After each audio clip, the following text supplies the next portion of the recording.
नमस्कार।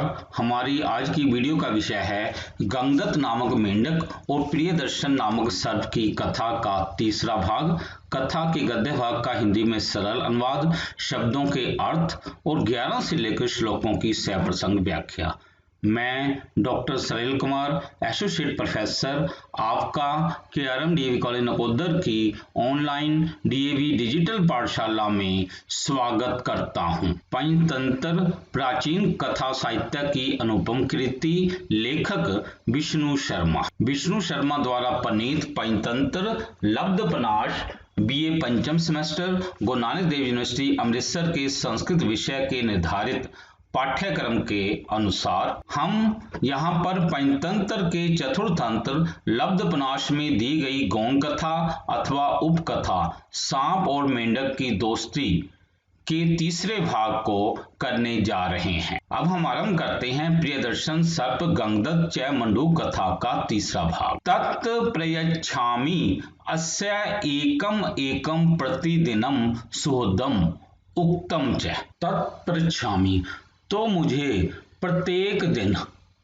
अपने सगे संबंधियों में से कोई एक मेंढक देना ही होगा, यानी कि रोजाना कोई अपने सगे संबंधियों में से मुझे बारी बारी एक एक करके अपना मेंढक इसको देना ही होगा। उक्तम च कहा भी है, सर्वस्व हरणे शक्तम शत्रु बुद्धि युता नरा तोषंति अल्पदानेन बाढ़वम सागरम यथा। पदछेद है, सर्वहरणे शक्तम शत्रु बुद्धि युता नरा तोषंति अल्पदानेन बाढ़वम सागरो यथा। अन्वय है, बुद्धि युता नरा सर्वहरणे शक्तम शत्रु अल्पदानेन तोषंति यथा सागर बाढ़वम। जो बुद्धि युक्त लोग होते हैं, बुद्धि युक्ता नरा, जो बुद्धि युक्त नर होते हैं, वे सर्वहरणे शक्ति है, सब कुछ हरण करने की समर्थता रखने वाले शत्रु को, सर्वस्व हरने की समर्था रखने वाले शत्रु को अल्पदानेन कुछ देकर, कुछ धन आदि देकर उसको संतुष्ट कर लेते हैं। जैसे सागर, जैसे समुद्र जो है समुद्री आग को जरा सा जल देकर शांत कर लिया करता है। शब्दार्थ देखेंगे, तत् तो प्रयच्छामि अस्य एकम एकम प्रतिदिन सुहृदम, अपने परिवार में से प्रतिदिन एक एक करके किसी को इसे प्रदान करना होगा। उक्तम च और कहा भी है, बुद्धि युक्ता नरा बुद्धिमान लोग, सर्वस्व हरने शक्तम सर्वस्व हरने में समर्थ, शत्रु को अल्पदानेन थोड़ा सा देकर, तोषंती प्रसन्न कर लेते हैं, यथा मीन जैसे, सागर बाढ़म समुद्र बढ़वा नल को अर्थात समुद्री आग को थोड़ा सा जल देकर शांत कर दिया करता है। एक और हिंदी देखेंगे, अतः अब प्रतिदिन अपने परिजनों में से एक एक करके किसी अपने को मुझे इसे खाने के लिए देना ही होगा। कहा भी गया है, सर्वस्व हरने में समर्थ शत्रु को बुद्धिमान लोग धन आदि देकर संतुष्ट कर दिया करते हैं, जैसे समुद्र बड़वानल को थोड़ा जल देकर संतुष्ट रखता है। प्रसंग है, प्रस्तुत श्लोक विष्णु शर्मा द्वारा लिखित पंचतंत्र के चतुर्थतंत्र लब्धपनाश में दी गई गौण कथा गंगदत्त नामक मेंढक और प्रियदर्शन नामक सर्प कथा से लिया गया है। यह श्लोक गंगदत्त नामक मेंढक के द्वारा अपने मन में बोला गया है।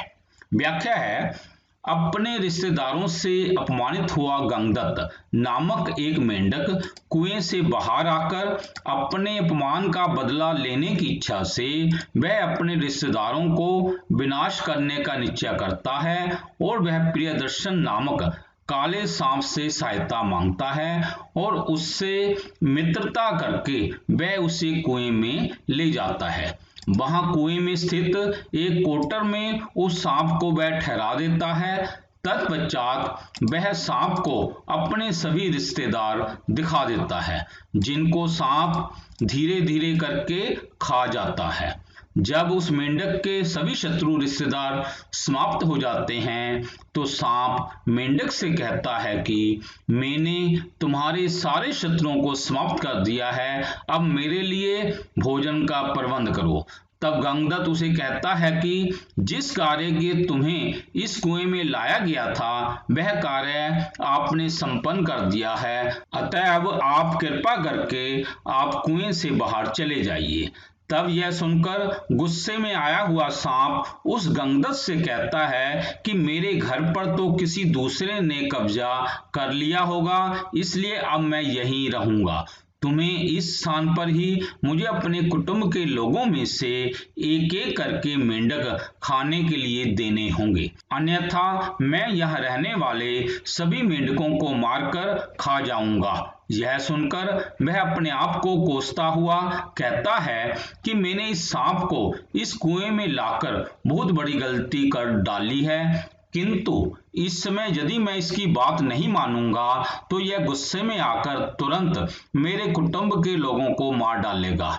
अतः अब प्रतिदिन अपने परिजनों में से एक एक करके किसी अपने को मुझे इसे खाने के लिए देना होगा, क्योंकि शास्त्रों में कहा गया है कि सर्वनाश की स्थिति पैदा होने पर हानि कम हो ऐसा कोई उपाय सोचना चाहिए। इसलिए बुद्धिमान लोग सर्वस्व अपहरण करने में समर्थ शत्रु को थोड़ा धन आदि देकर उसे संतुष्ट कर दिया करते हैं, जैसे समुद्री आग को थोड़ा जल देकर उसे शांत करने का प्रयास किया करता है। तथा च और भी यो दुर्बल अनुमपि याच्यमानो बलियसा यच्छति नैव सामना प्रयच्छते नैव कर्षमात्रम खारिम चूर्णस्य पुनर्ददाति। पदच्छेद है, यह दुर्बल अनुमपि याच्यमान बलियसा यच्छति नैव सामना प्रयच्छते नैव च कर्षमात्रम खारिम च चूर्णस्य पुनः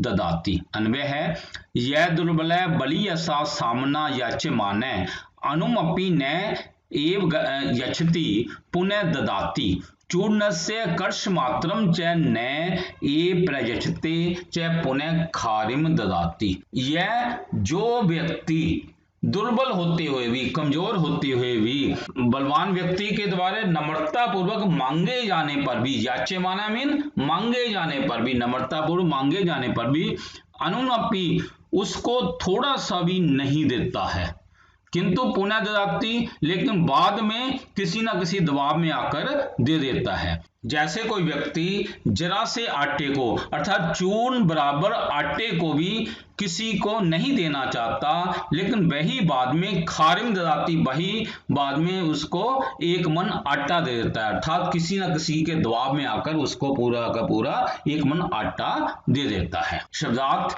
जो यह मीन जो दुर्बल कमजोर व्यक्ति बलियसा सामने याच्यमाना अपने से बलवान व्यक्ति से प्यार पूर्वक अथवा शांति पूर्वक मांगे जाने पर अनुम अपि न एव यच्छति जरा सा भी नहीं देता है। चूर्णस्य कर्षमात्रम च एव न प्रयच्छते आटे के चूर्ण बराबर भी नहीं देता है, च पुनः खारिम ददाति और वही एक मन आटा दे देता है। और भी एक बार हिंदी करेंगे, जो व्यक्ति निर्मल होते हुए भी बलवान व्यक्ति के कुछ मांगने पर पहले शांति पूर्वक या प्यार से अल्प मात्र भी नहीं देता है, वह बाद में सब कुछ दे देता है। जैसे कोई व्यक्ति किसी को शांति पूर्वक या प्यार से जरा सा आटा देने में हिचकिचाता है, वही बाद में अर्थात किसी के दबाव में आकर एक मन आटा उसे दे देता है। प्रसंग है, प्रस्तुत श्लोक विष्णु शर्मा द्वारा लिखित पंचतंत्र के चतुर्थ तंत्र लब्धपनाश में दी गई गौण कथा गंगदत्त नामक मेंढक और प्रियदर्शन नामक सर्प कथा से लिया गया है। यह श्लोक गंगदत्त नामक मेंढक के द्वारा अपने मन में बोला गया है।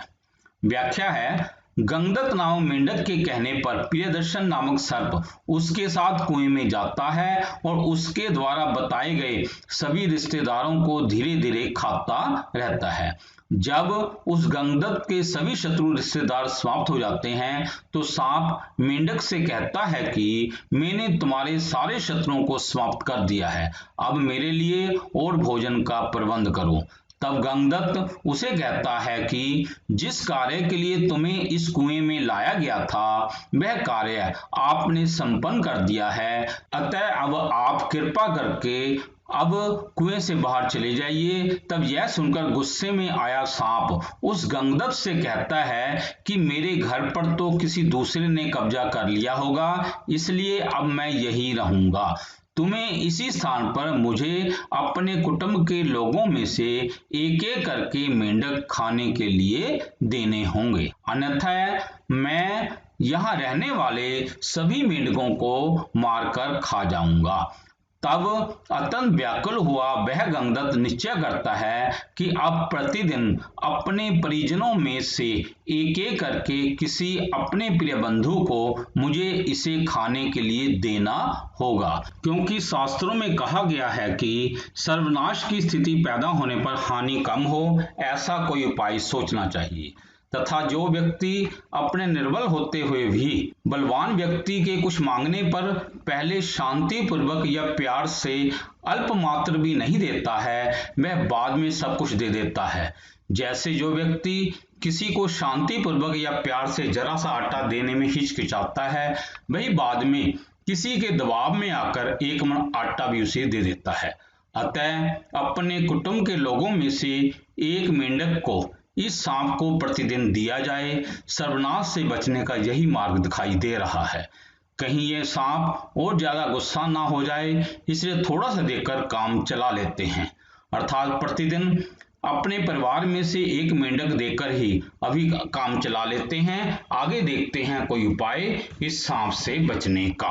तत्पश्चात तथा च सर्वनाशे सत्पन्ने अर्धम त्यजति पंडितः अर्धेन कुरुते कार्यम सर्वनाश ही दुस्सह। पदच्छेद है। सर्वनाशे समुत्पन्ने अर्ध त्यजति पंडितः अर्धेन कुरुते कार्यम सर्वनाशो ही दुस्सह। अन्वय सर्वनाशे समुत्पन्ने पंडितः अर्धम त्यजति अर्धेन कार्यम कुरुते सर्वनाशो ही दुस्सह।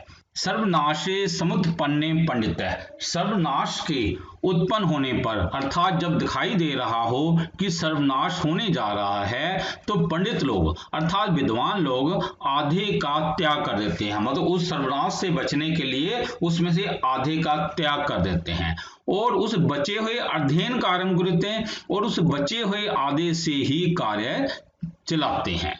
क्योंकि सर्वनाश ही दुस्सह है, क्योंकि सर्वनाश को सहन करना बहुत मुश्किल होता है, अर्थात सर्वनाश को सहन करना असहनीय होता है। तथा च और भी सर्वनाशे संपन्ने, सर्वनाश की स्थिति उत्पन्न होने पर पंडित अर्धम त्यजति, विद्वान आधे का त्याग कर देता है। अर्धेन कार्यम कुरुते, बचे हुए उस आधे से ही अपना कार्य संपन्न करता है। सर्वनाश है, सर्वनाश ही दुस्सह है, निश्चय ही उसे सहन करना बहुत मुश्किल है। और भी एक बार और हिंदी देखेंगे। सर्वनाश की स्थिति उत्पन्न हो जाने पर विद्वान लोग आधे को त्याग देते हैं और आधे को बचाकर अपना कार्य चलाते हैं। सर्वस्व विनष्ट हो जाने से जो दुख होता है वह दुस्सह होता है। प्रसंग है प्रस्तुत श्लोक विष्णु शर्मा द्वारा लिखित पंचतंत्र के चतुर्थ तंत्र लब्धपनाश में दी गई गौण कथा गंगदत्त नामक मेंढक और प्रियदर्शन नामक सर्प कथा से लिया गया है। यह श्लोक गंगदत्त नामक मेंढक के द्वारा अपने मन में बोला गया है। व्याख्या है, गंगदत्त नामक मेंढक के कहने पर प्रियदर्शन नामक सर्प उसके साथ कुएं में जाता है और उसके द्वारा बताए गए सभी रिश्तेदारों को धीरे धीरे खाता रहता है।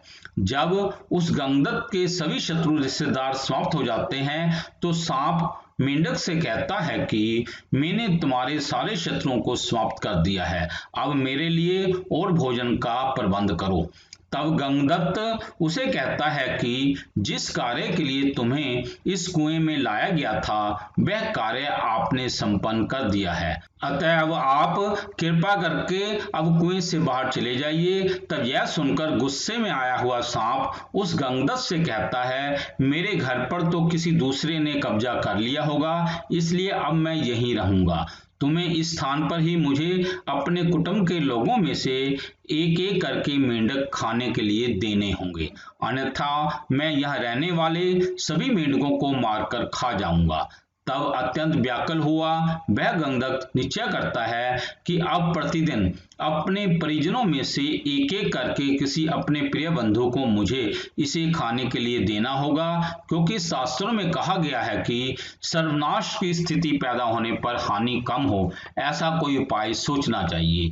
इसलिए सर्वनाश की स्थिति उत्पन्न हो जाने पर विद्वान लोग उस सर्वनाश से बचने के लिए तुरंत ही आधे का त्याग कर देते हैं और शेष बचे हुए उस आधे से ही अपना कार्य चलाते हैं, क्योंकि सर्वस्व विनष्ट हो जाने से जो दुख होता है वह दुस्सह होता है। अर्थात सर्वनाश की स्थिति उत्पन्न होने पर मनुष्य को घबराना नहीं चाहिए, अपितु धैर्य के साथ उसका सामना करना चाहिए। जितने को बचाया जा सके उसे बचा लेना चाहिए। तदुपरांत न स्वल्पस्य कृते भूरि नाशेत मतिमान नरः एतत् एव पांडित्यम यदस्य स्वल्प्यात् भूरि रक्षणम। पदच्छेद है, न स्वल्पस्य कृते भूरि नाशेत मतिमान नरः एतत् एव ही पांडित्यम यत् स्वल्प्यात् भूरि रक्षणम।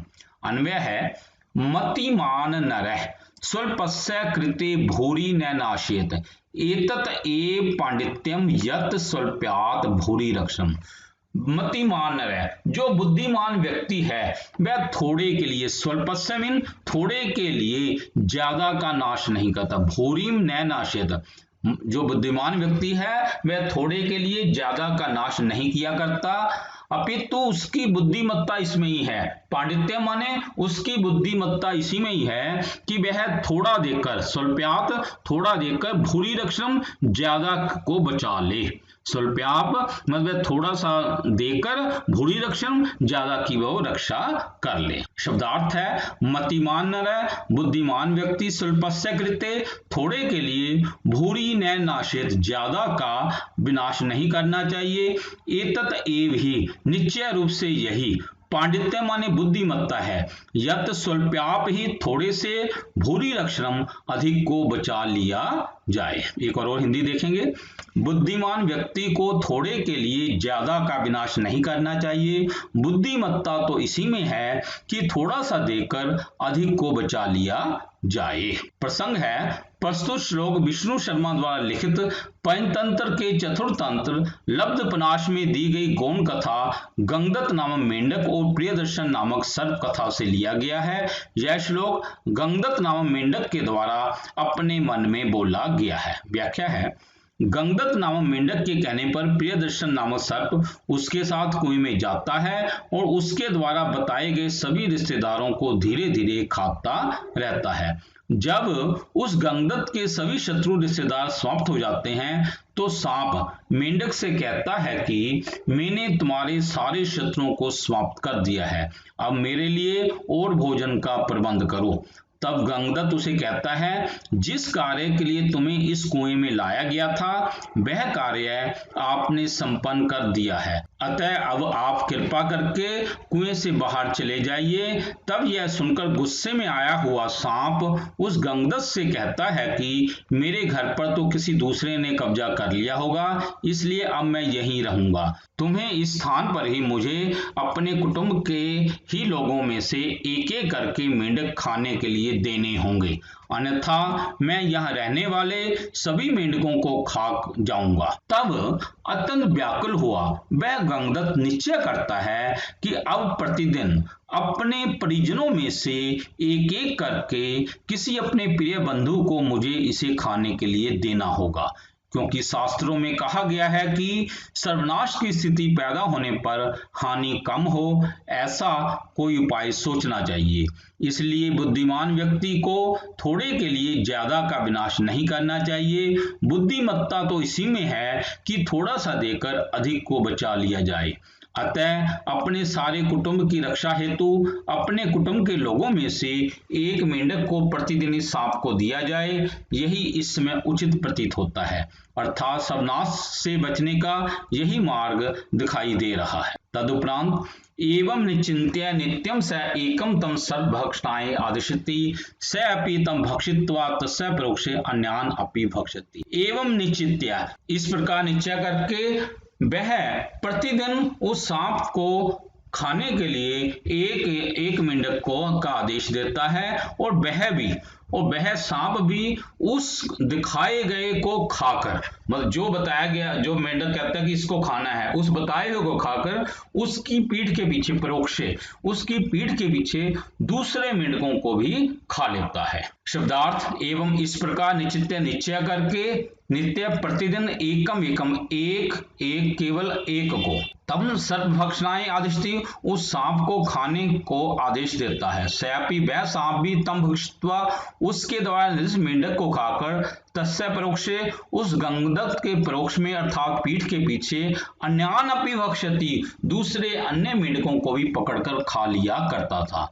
इस प्रकार एक और हिंदी देखेंगे। इस प्रकार निश्चय करके वह प्रतिदिन अपने कुटुंब के केवल एक व्यक्ति को खाने की आज्ञा सर्प को दिया करता था। वह सर्प उस गंधक के निर्दिष्ट मेंढक को खाने के बाद भी उस गंधक के परोक्ष में अर्थात पीठ के पीछे दूसरे मेंढकों को भी पकड़कर खा जाया करता था। अथवा साधु इदम उच्यते, अथवा किसी ने ये ठीक ही कहा है, यथा ही मलिने वस्त्रे यत तत्र उपविश्यते एवं चलित वित्तय तो वित्त शेषम न रक्षति। पदच्छेद है, यथा ही मलिने वस्त्रे यत तत्र उपविश्यते एवं चलित वित्तय तो वित्त शेषम न रक्षति। अन्वय है, मलिने वस्त्रे यथा ही यत तत्र उपविश्यते एवं चलित वित्तय तो वित्त शेषम न रक्षति।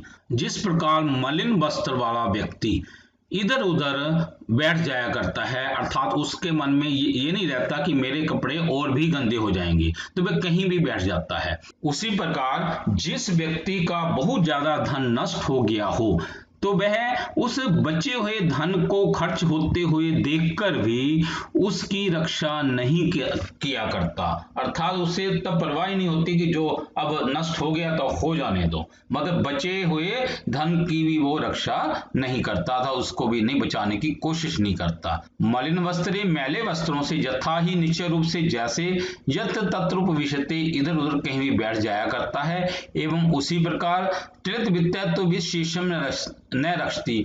जिस व्यक्ति का ज्यादा धन नष्ट हो गया हो तो वह अपने थोड़े धन को व्यय होते हुए देखकर उसे बचाने का प्रयत्न नहीं किया करता। अथवा किसी ने ठीक ही कहा है, एक और हिंदी देखेंगे। जैसे मैले वस्त्र पहनने के बाद मनुष्य जहां तहां बैठ जाया करता है, अपने मन में कोई विचार नहीं करता, अर्थात उसकी वस्त्रों के ज्यादा मैला होने की चिंता समाप्त हो जाती है, उसी प्रकार जिस व्यक्ति का अधिक धन विनष्ट हो गया हो तो वह अपने बचे हुए धन को व्यय होते हुए देखकर अर्थात खर्च होते हुए देखकर उसे बचाने का प्रयत्न नहीं किया करता। प्रसंग है, प्रस्तुत श्लोक विष्णु शर्मा द्वारा लिखित पंचतंत्र के चतुर्थ तंत्र लब्धपनाश में दी गई गौण कथा गंगदत्त नामक मेंढक और प्रियदर्शन नामक सर्प कथा से लिया गया है। इस श्लोक में कवि ने गंगदत्त नामक मेंढक की निर्मोह अवस्था को चित्रित किया है। व्याख्या है, गंगदत्त नामक मेंढक के कहने पर प्रियदर्शन नामक सर्प उसके साथ कुएं में जाता है और उसके द्वारा बताए सभी रिश्तेदारों को धीरे धीरे खाता रहता है। जब उस गंगदत्त के सभी शत्रु रिश्तेदार समाप्त हो जाते हैं तो सांप मेंढक से कहता है कि मैंने तुम्हारे सारे शत्रुओं को समाप्त कर दिया है, अब मेरे लिए और भोजन का प्रबंध करो। तब गंगदत्त उसे कहता है कि जिस कार्य के लिए तुम्हें इस कुएं में लाया गया था वह कार्य आपने संपन्न कर दिया है, अतः अब आप कृपा करके कुएं से बाहर चले जाइए। तब यह सुनकर गुस्से में आया हुआ सांप उस गंगदत्त से कहता है कि मेरे घर पर तो किसी दूसरे ने कब्जा कर लिया होगा, इसलिए अब मैं यहीं रहूंगा। तुम्हें इस स्थान पर ही मुझे अपने कुटुंब के लोगों में से एक एक करके मेंढक खाने के लिए देने होंगे, अन्यथा मैं यहाँ रहने वाले सभी मेंढकों को मारकर खा जाऊंगा। तब अत्यंत व्याकुल हुआ, अपने आप को कोसता हुआ वह गंगदत्त उस सांप से भयभीत होकर प्रतिदिन अपने परिजनों में से एक एक करके अपने किसी प्रिय बंधुओं को भी देने का निश्चय करता है। इस प्रकार निश्चय करके वह प्रतिदिन अपने कुटुंब के केवल एक व्यक्ति को खाने की आज्ञा सर्प को दिया करता था, किंतु वह सर्प उस गंगदत्त के निर्दिष्ट मेंढक को खाने के बाद भी उस गंगदत्त के परोक्ष में पीठ के पीछे दूसरे मेंढकों को भी पकड़कर खा जाया करता था।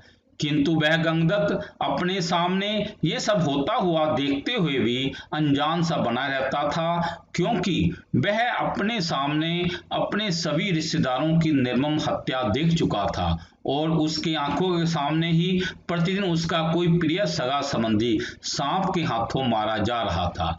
इसके साथ ही वह सांप बिना बताए ही उसके किसी भी भाई बंधु को खा जाता था। यह देखकर वह गंगदत्त निर्मोह सा हो गया था और उसकी दशा पर कवि अपनी टिप्पणी देता हुआ कहता है कि जैसे मैले वस्त्र पहनने के बाद मनुष्य जहां तहां बैठ जाया करता है, अपने मन में कोई विचार नहीं करता, उसी प्रकार जिस व्यक्ति का धन ज्यादा विनष्ट हो चुका हो, वह व्यक्ति अपने बचे हुए धन को व्यय होते हुए अर्थात खर्च होते हुए देखकर भी उसे बचाने का प्रयत्न नहीं किया करता।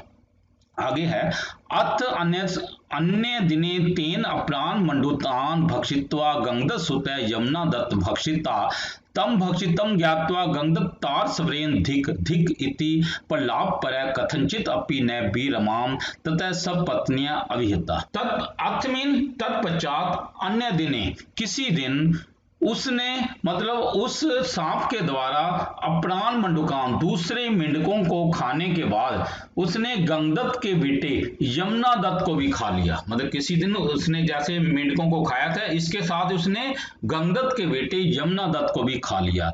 तम भक्षितम ज्ञात्वा उसको खाया हुआ जानकर गंगदत्त ने तार सवरेन बड़ी ऊंची ऊंची आवाज में अपने आप को धिक्कारते हुए उसने रोना शुरू कर दिया। प्रलाप पर उसने रोना शुरू कर दिया और कथनचित अपि और किसी के चुप कराने पर भी वह चुप नहीं हो रहा था।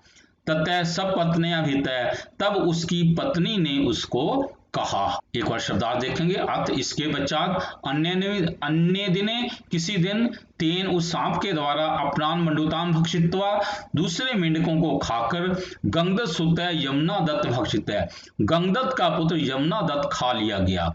तम भक्षितम ज्ञात्वा उसको खा लिया जानकर गंगदत्त ने तार स्वरेन ऊंची आवाज से धिक धिक इति प्रलाप पर अपने आप को धिक्कारता हुआ प्रलाप करने लगा। कथनचित अपि न विरमान किसी प्रकार से वह चुप नहीं हो रहा था। ततः तत्पश्चात सब पत्नियां अभिहितः उसकी पत्नी द्वारा उसे कहा गया। एक बार हिंदी देखेंगे। इसके बाद किसी दिन वह सर्प अन्य मंडूकों को खाने के बाद गंगदत्त के पुत्र यमुना दत्त को भी खा गया। उसको खाया हुआ जानकर गंगदत्त जोर जोर से चिल्लाकर अपने आप को बार बार धिक्कारता हुआ रोने लगा। वह किसी भी तरह से चुप नहीं हो रहा था। तो उसकी पत्नी ने उसे फटकारते हुए कहा, किम करंसी दुराक्रंदय सब पक्ष शय कारक सब पक्ष शय जाते को नेत्राता भविष्यति। पदछेद है। किम करंदसी दुराक्रंदय सब पक्ष शय कारक सब पक्ष शय जाते कै नेत्राता भविष्यति। अन्वय है, सब पक्ष शय कारक दुराक्रंद किम करंदसी सब पक्ष शय जाते कै नेत्राता भविष्यति। अपने पक्ष का क्षय करने वाले अर्थात अपने कुल को नष्ट करने वाले, तूने अपना सारा कुल ही मरवा डाला। अपने कुल को नष्ट करने वाले, अरे दुराक्रंद, अरे जोर जोर से चीखने वाले, क्यों करंदसी क्यों तू अब रो रहा है, क्यों चित्कार कर रहा है। दुराक्रंद माने जोर जोर से चीखने वाले, किम करंदसी क्यों चीख रहा है। सब पक्ष अपने कुल का संहार करके, सब पक्ष से अपने कुल का संहार हो जाने पर कै न मीन हमारा, अब हमें कौन बचाएगा। त्राता मीन कौन हमें बचाएगा, अर्थात अब हमें कोई भी बचाने नहीं आएगा। शब्दार्थ, सब पक्ष कारक अपने कुल के नाशक, दुरागंध चीख चीख कर रोने वाले, किम करंसी क्यों चीख रहे हो। सब पक्ष से जाते अपने कुल का विनाश हो जाने पर कै न त्राता भविष्यति अब हमें कौन बचाएगा। एक और वो हिंदी देखेंगे। हे दुराक्रंद, हे जोर जोर से चीखने वाले, हे कुल क्षयकारक, हे कुल के नाशक, अब क्यों रो रहे हो? अब रोने से क्या हो सकता है? तुम अपने कृत्य से अपने वंश का विनाश तो कर ही चुके हो। आत्मीजनों के विनष्ट हो जाने पर अब हम लोगों का रक्षक कौन हो सकता है? प्रसंग है प्रस्तुत श्लोक विष्णु शर्मा द्वारा लिखित पंचतंत्र के चतुर्थतंत्र लब्धपनाश में दी गई गौण कथा गंगदत्त नामक मेंढक और प्रियदर्शन नामक सर्प कथा से लिया गया है। इस श्लोक में गंगदत्त नामक मेंढक की पत्नी गंगदत्त को धिक्कारते हुए कह रही है। व्याख्या है, अपने रिश्तेदारों से अपमानित हुआ गंगदत्त नामक मेंढक कुएं से बाहर आकर अपने अपमान का बदले लेने की इच्छा से वह अपने रिश्तेदारों को विनाश करने का निश्चय करता है और वह प्रियदर्शन नामक काले सांप से सहायता मांगता है और उससे मित्रता करके वह उस कुएं में ले जाता है। वहां प्रियदर्शन नामक सर्प उसके द्वारा बताए गए सभी रिश्तेदारों को धीरे धीरे खाता रहता है।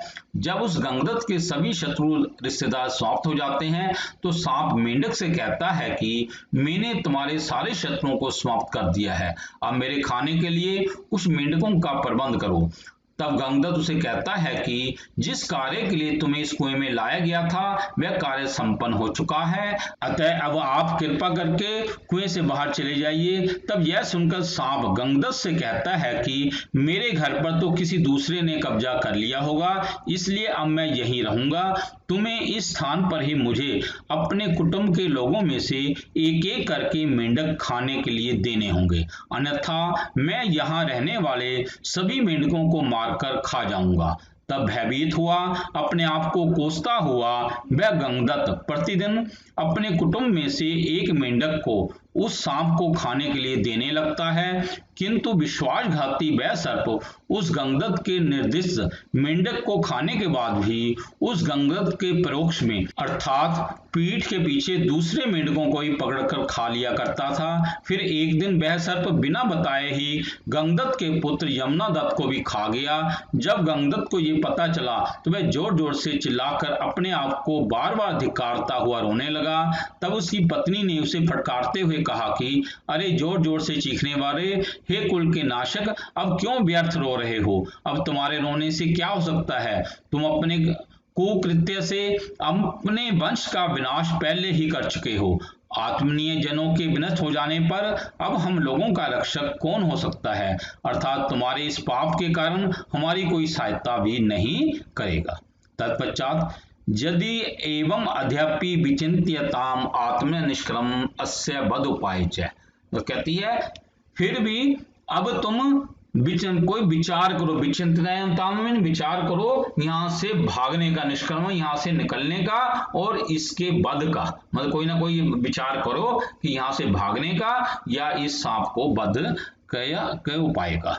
यद अद्यापि तो आज ही विचिंत्यताम विचार करो, आत्म ने अपने को निष्क्रमण बाहर निकलना या वध उपाय या इस सांप के वध का उपाय। एक और हिंदी देखेंगे। अब आप यहाँ से बाहर निकलने का और इसको मारने का उपाय सोचो। अथ गच्छता कालेन सकलम अपि कबलितम मड्डुकम कुलम केवलम एकम गंगतः तिष्ठति। अथ गच्छता कालेन, इस प्रकार कुछ समय बीत जाने पर उस सांप ने समस्त मेंढकों के कुल को खा लिया। जितने भी वहां मेंढक थे सभी को कबलितम माने वो चट कर गया, खा गया। केवल एक गंगदत्त ही वहां बचा रहा। केवल एक गंगदत्त दृष्टि, केवल एक गंगदत्त ही वहां बचा रहा। शब्दार्थ अत इसके बाद गच्छता कालीन कुछ समय के बीतते ही सकलम अपि कबलितम मंडुकम कुलम, वह समस्त मेंढकों के परिवार को खा गया। केवलम माने केवल एक गंगदत्त दृष्टि, एक गंगदत्त ही बचा हुआ था। कुछ दिनों में उस सर्प ने संपूर्ण मेंढकों के कुल को खा लिया, केवल अकेला गंगदत्त ही वहां बच गया था। ततः प्रियदर्शन भन्नितम भो गंगदत्त भूषितायहम्। तब उस प्रियदर्शन ने कहा, प्रियदर्शन नामक सांप ने कहा, अरे गंगदत्त, मैं भूखा हूं, निशेषतः मैंने सभी मेंढकों को खा लिया है, तो मेरे लिए कुछ भोजन का प्रबंध करो। दियताम में किंचित भोजन, मेरे लिए कुछ भोजन दो, क्योंकि अहम तव्या अत अनित, क्योंकि मुझे तुम यहाँ पर लेकर आए हो, अर्थात तुम्हारा ही फर्ज बनता है मेरे लिए भोजन का प्रबंध करना। शब्दार्थ तथा इसके बाद प्रियदर्शन वनितम प्रियदर्शन के द्वारा कहा गया भो गंगदत्त श्रीमन गंगदत्त बुभूषितायम मैं भूखा हूँ निर्शेषिता सर्वे मंडूका मैंने सभी मेंढकों को खा लिया है तत् तो दियता में मुझे दीजिए किंचित भोजनम कुछ भोजन यतः क्योंकि अहम मैं तव्या माने तुम्हारे द्वारा अत्रानित यहाँ लाया गया हूँ। एक और हिंदी देखेंगे। तत्पश्चात प्रियदर्शन ने एक दिन उससे कहा हे गंगदत्त मैं बहुत भूखा हूँ सभी मेंढक समाप्त हो चुके हैं अतः मुझे इस खाने के लिए कुछ दो क्योंकि मैं तुम्हारे द्वारा यहाँ लाया गया हूँ। स आहा भौमित्र न तव्या अत विषय में अवसिते कापि चिंता कार्य तत् यदि माम प्रेक्षसी तथा अन्य कूप स्थानात अपि मंडूकाम विश्वासस्य अत्र आनयामि। तब वह गंगदत्त कहता है अरे मित्र तुम्हें इस विषय में सोचने की जरूरत नहीं है तव्या तुम्हारे द्वारा अत्र विषय इस विषय में मेरे रहते हुए मैं ही अवसिते मेरे रहते हुए तुम्हें विचार नहीं करना चाहिए। तो यदि तुम माम प्रेषसी यदि तुम ये बाहर भेजते हो इस कुएं के बाहर भेजते हो तो मैं दूसरे कुएं से अन्य मेंढकों को विश्वास दिलाकर यहाँ पर ले आऊंगा। शब्दार्थ है सा उसने कहा भो मित्र श्रीमन मित्र न नहीं तव्या तुम्हारे द्वारा अत्र विषय इस विषय में मैं ही अवस्थित है मेरे होते हुए काफी चिंता कार्य कोई चिंता नहीं करनी चाहिए। तत् यदि इसलिए यदि माम प्रेषसी मुझको आप कुएं से बाहर भेजते हो तत् मैंने तो अन्य कूप स्थानात दूसरे कुएं से अपि माने भी मंडूका मेंढकों को विश्वास दिलाकर अत्र नियामी यहाँ ले आऊंगा। तब उसने कहा अरे मित्र मेरे रहते हुए तुमको इस विषय में कोई चिंता नहीं करनी चाहिए यदि तुम मुझे बाहर जाने की अनुमति दे दो तो मैं अन्य कुएं से मेंढकों को विश्वास दिलाकर यहाँ ला सकता हूँ। तत्पश्चात स आ मम तावत अहम अभक्ष्य भ्रातृस्थाने तत् यदि एवं करोषि तत् सांप्रतम पितृस्थाने भवसि तत् क्रियताम इति। स आह तब उस प्रियदर्शन नामक सांप ने कहा मम तावत तुम अभक्ष्य भ्रातृस्थाने तू मेरे भाई के समान है इसलिए मेरे लिए तू अभक्ष्य रहा है। अभक्ष्य मतलब मैं तुझे नहीं खा सकता मतलब मेरे लिए तो भाई के समान था लेकिन यदि तू एवं करोषि यदि तो अब ऐसा करेगा तो पितृस्थानेवासी तो मेरे लिए तो पिता के समान बन जाएगा मतलब भोजन प्रबंध करने के कारण मेरे लिए तो पिता के समान हो जाएगा इसलिए तत्क्रियताम इसलिए वैसा ही करो जैसा तुम सोचते हो। सया उसने कहा मम तावत अभक्ष्य भ्रातृस्थाने तुम मेरे भाई के समान हो इसलिए तुम मेरे लिए अभक्ष्य रहे हो। तत् यदि एवं करोषि तो यदि इस प्रकार तुम करोगे अर्थात मेरे भोजन का प्रबंध करोगे तो सांप्रतम प्रतिष्ठाने भवसि तो इस प्रकार तुम मेरे पिता के समान हो जाओगे। तत्क्रियतामिति इसलिए तुम वैसा ही करो जैसा तुम कह रहे हो अर्थात दूसरे कुएं से अपने साथी मेंढक ले आओ। सर्प ने कहा तुम मेरे भाई के समान हो इसलिए तुम मेरे लिए अब तक अभक्ष्य रहे हो यदि तुम मेरे लिए इस प्रकार से मेरे लिए भोजन का प्रबंध कर देते हो तो मेरे लिए पिता के स्थान पर पहुंच जाओगे इसलिए तुम वैसा ही करो जैसा तुम कह रहे हो अर्थात दूसरे कुएं से अपने साथी मेंढक ले आओ। सापि तत्कन्या अर्घट घटिताम आश्रित्य विविध देवता उपकल्पित पूजा उपयाचित तस्मात् कुपात वे निष्क्रांत। सापि और वह गंगदत्त भी यह सुनकर उस रहट यंत्र से बंधे हुए घड़ों का सहारा लेकर अर्घट घटिताम उस जो रहट यंत्र पर बंधे हुए घड़ों का सहारा लेकर विभिन्न देवताओं की पूजा की मनोती मानता हुआ कि मैं ये पूजा करूंगा यदि मैं बच गया तो ये पूजा करूंगा विभिन्न देवताओं की पूजा की मनोती मानता हुआ उस कुएं से बाहर निकल गया। तस्मात् कुपात उस कुएं से भी निष्क्रांत माने बाहर निकल गया।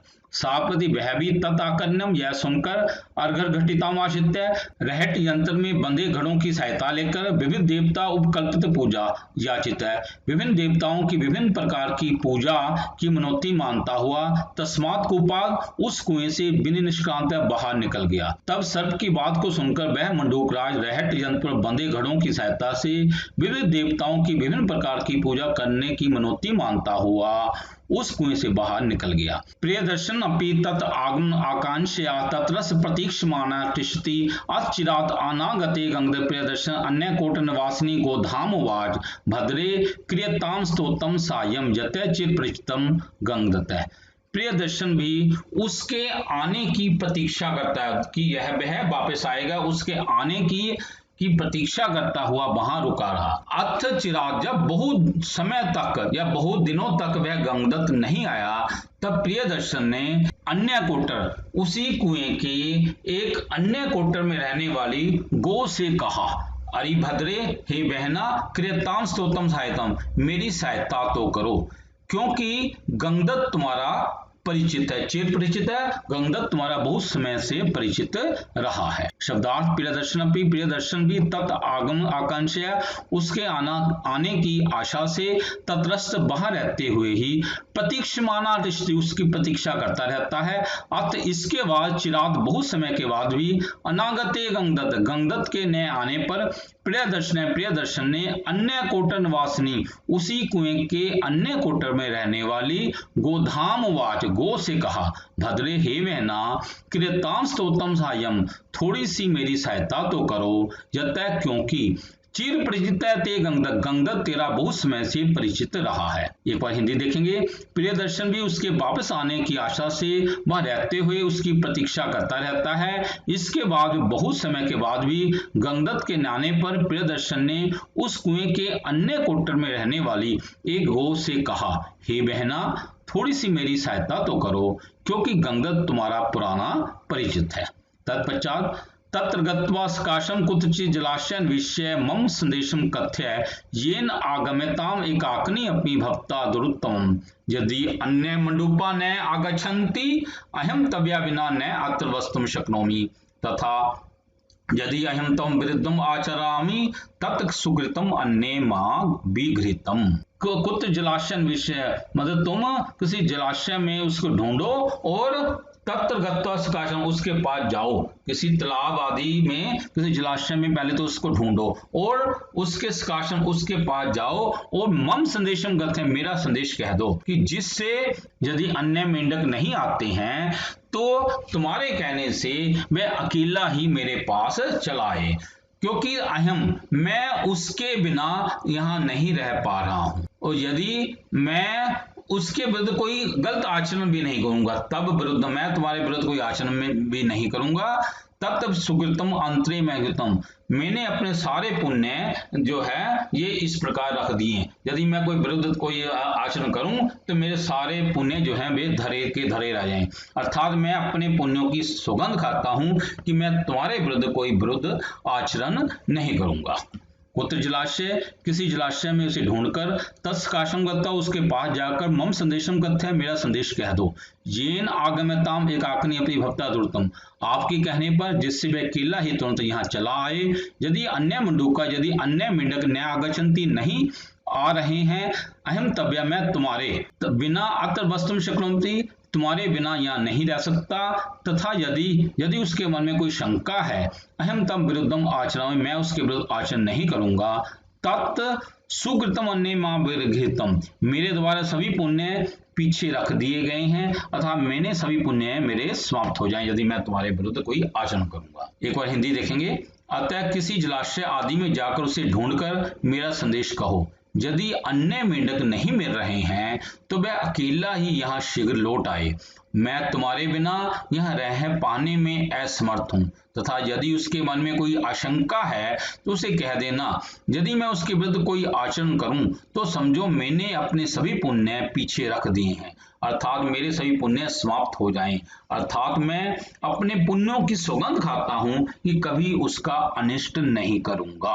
गोधापि तद वचनाम गंगदत्त दुरुत्वम अन्विष्य महाभो भद्र गंगदत्त सा तव सुहत्तम प्रियदर्शन तम मार्गम समीक्षमाना तिष्ठति तशीघ्रम आगम्यताम इति अपरंच तेन तब विरुद्ध करने जन्म सुकृतम अंतरे घृतम तद निशंकेन मनसा सम आगम्यताम।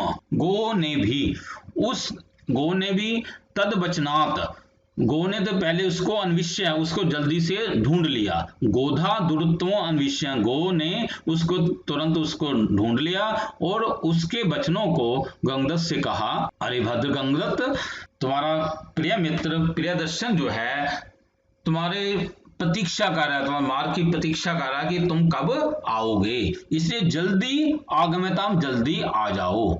और उसने कहा है अपरमच, और उसने एक दूसरी बात कही है कि मैं तुम्हारे विरुद्ध कोई गलत आचरण नहीं करूंगा, तुम्हारा कोई विरुद्ध आचरण नहीं करूंगा, क्योंकि इस जन्म में पुण्य सुकृतम अंतरे, क्योंकि मैंने अपने सभी पुण्य को एक तरफ रख दिया है कि यदि मैं तुम्हारे विरुद्ध कोई आचरण करूं तो मेरे सारे पुण्य ही नष्ट हो जाएं, मतलब मैं ऐसी सौगंध खाता हूं, ऐसा उसने कहा है। इसलिए निशंकेन मनसा, इसलिए बिना किसी खटके, बिना किसी डर के, मन भाव के मेरे सम आगम्यताम, वापिस आ जाओ। गोधापि, गो ने भी तद वचनम, उसके वचनों से प्रेरित होकर गंगदत्तम, गंगदत्त को दुर्तम अत्यंत तेजी से अन्विष्य ढूंढ लिया और उसे कहा, भद्र गंगदत्त, अरे भाई गंगदत्त, सा तब वह तेरा सुहृद प्रियदर्शन, परम मित्र प्रियदर्शन तब मार्ग समनिश्चय माने तिष्ठति, तेरे आने की प्रतीक्षा कर रहा है। तत् शीघ्रम आगम्यताम इति, इसलिए तुझे जल्दी आ जाना चाहिए। अपरमच, और एक दूसरी बात है, तेन तब विरुद्ध चलने, उसने तेरे विरुद्ध आचरण न करने की सौगंध खाई है। जन्म सुकृतम अंतरे कृतम, उसने इस जन्म के अपने पुण्य को पीछे रख दिया है। तत् निशंकेन मनसा, इसलिए निर्भय मन से समागम्यताम, वापिस चले आइए। गो ने भी सर्प के कथा अनुसार शीघ्र ही गंगदत्त को ढूंढ लिया और उस सर्प का संदेश सुनाते हुए वह बोली, अरे भद्र गंगदत्त, तुम्हारा प्रियदर्शन तुम्हारा मार्ग देखता हुआ तुम्हारी प्रतीक्षा में बैठा हुआ है, अतः जल्दी चलो। एक दूसरी बात है, उसने तेरे विरुद्ध आचरण न करने की सौगंध खाई है, उसने इस जन्म के अपने पुण्य को पीछे रख दिया है, अर्थात उसने कहा है कि उसे इस जन्म के सभी पुण्य नष्ट हो जाएं यदि वे उसके विरुद्ध कोई अनिष्ट करे, इसलिए निर्भय होकर वापिस चले आइए। तद आकन्य गंगदत्ता भूषित किम न करोति पापम, शीना नरा निष्करुणा भवंती, आख्यायी भद्रे प्रियदर्शनस्य न गंगदत्त पुनरपि कुतम। पदच्छेद है, भूषितम किम न करोति पापम, शीना नरा निष्करुणा भवंती, आख्यायी भद्रे प्रियदर्शनम न गंगदत्त पुनः इति कोपम। अन्वय है, बुभुक्षिते किम पापम न करोति, शीना नरा निष्करुणा भवंती, भद्रे प्रियदर्शनस्य आख्यायी न गंगदत्त पुनः इति कोपम। तब जो यह सुनकर गंगदत्त ने उस गो से कहा, बुभुक्षित किम पापम न करोति, भूखा व्यक्ति क्या पाप नहीं करता। जो भूख से पीड़ित होते हैं जो क्षीण लोग होते हैं, वे आमतौर पर निष्करुण हो ही जाते हैं। इसलिए हे भद्रे, तुम उस प्रिय दर्शन से जाकर कह दो कि गंगदत्त दोबारा इस कुएं में नहीं आएगा। गंगदत्त है पुनर्पि कूपम, गंगदत्त इस कुएं में नहीं आएगा। भूखा व्यक्ति क्या पाप नहीं करता, इसमें क्या गारंटी है, क्योंकि जो भूख से पीड़ित लोग होते हैं आमतौर पर वो निष्करुण हो जाते हैं। इसलिए हे भद्रे, उस प्रिय दर्शन से जाके कह दो गंगदत्त दोबारा इस कुएं में नहीं आएगा। भूषिता माने भूखा, कि माने क्या, पापम न करोति, पाप नहीं करता, शीना नरा, शीन लोग, निष्करुणा भवंती, कठोर हो जाते हैं। भद्रे, अरे मित्र, प्रिय दर्शन से आख्यायी, प्रिय दर्शन से कह दो, न गंगदत्त पुनःपि गोपम, गंगदत्त दोबारा कुएं में नहीं आएगा। गो की बात सुनकर गंगदत्त ने कहा, भूखा व्यक्ति क्या पाप नहीं करता, अर्थात भूख से ग्रस्त व्यक्ति हर तरह के पाप करने को तैयार रहता है। भूख से क्षीण व्यक्ति स्वभावतः निष्कर्म हो जाते हैं। हे भद्रे, तुम जाकर उस प्रिय दर्शन से कह दो कि गंगदत्त एक बार कुएं में बाहर निकल जाने के पश्चात अब पुनः उसमें नहीं आएगा। विशेष ध्यातव्य, यह श्लोक गंगदत्त नामक और प्रियदर्शन नामक सर्प कथा का प्रथम श्लोक है। इस श्लोक का प्रसंग एवं व्याख्या को हम इस कथा से संबंधित प्रथम भाग में कर चुके हैं। एवं उक्त्वा स ताम विसर्जय मासय स कदापि तम कूपम न गच्छ। इस प्रकार कहकर उस गंगदत्त ने उस गो को वापस भेज दिया और वह कभी भी उस कुएं पर नहीं आया। न आगच्छत मीन नहीं आया। शब्दार्थ एवं माने ऐसा उक्त माने कहकर, सामीन उसने, ताम उस गौ को, विसर्जय मास वापस भेज दिया, वह गंगदत्त, चामीन और कदापि कभी भी, तम कोपम उस कुएं पर नया गच्छत नहीं गया। ऐसा कहकर उस गंगदत्त ने उस गौ को वापस भेज दिया और वह गंगदत्त कभी उस कुएं पर नहीं गया। इस प्रकार यह गंगदत्त नामक मेंढक और प्रियदर्शन नामक सर्प कथा समाप्त होती है। इति शुभम। प्रिय साथियों, यदि आपको ये वीडियो पसंद आया हो तो कृपया लाइक, कमेंट और शेयर अवश्य करें। यदि आपका कोई सुझाव हो तो कृपया हमारे व्हाट्सएप नंबर 9417347739 पर सुझाव लिखिए। कृपया हमारे चैनल सलील कुमार राजपूत को सब्सक्राइब भी करें। धन्यवाद।